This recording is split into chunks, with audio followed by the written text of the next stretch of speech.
KPK tunggu hitungan BPKP sebelum tahan Sekjen DPR dan tersangka lain.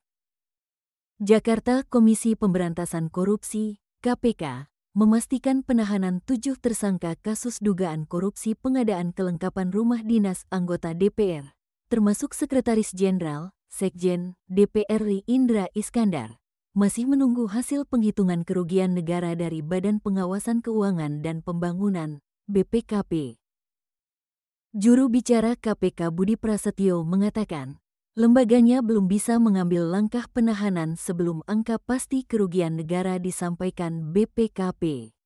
KPK juga masih menunggu hasil penghitungan kerugian keuangan negara dalam perkara ini, ujarnya di Gedung Merah Putih, Jakarta, Selasa, tanggal 16 September tahun 2025.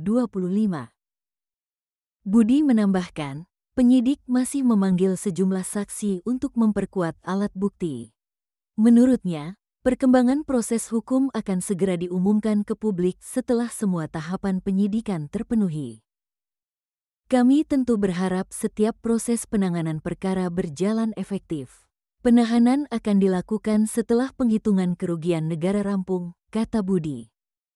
Kasus ini bermula dari dugaan penyimpangan dalam pengadaan kelengkapan rumah dinas anggota DPR pada periode 2020. KPK menetapkan Indra Iskandar bersama 6 orang lain sebagai tersangka sejak Januari tahun 2024. Selain Indra, tersangka lain antara lain Hiphi Hidupati, Tanti Nugroho, Juanda Hasurungan Sidabutar, Kibun Roni, Andreas Catur Prasetya, dan Edwin Budiman.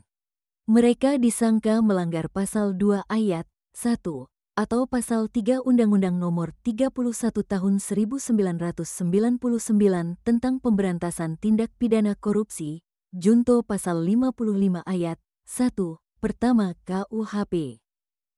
Surat Perintah Penyidikan dengan nomor Sprint, Dik. 13, Dik.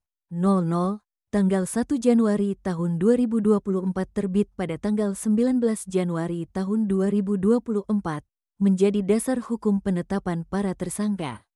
KPK menduga perbuatan mereka menimbulkan kerugian negara yang signifikan. Meski sudah berstatus tersangka lebih dari setahun, proses penahanan terhadap Indra dan kawan-kawan belum dilakukan. KPK menegaskan langkah itu baru bisa diambil setelah BPKP menuntaskan perhitungan kerugian negara yang kini sedang berjalan.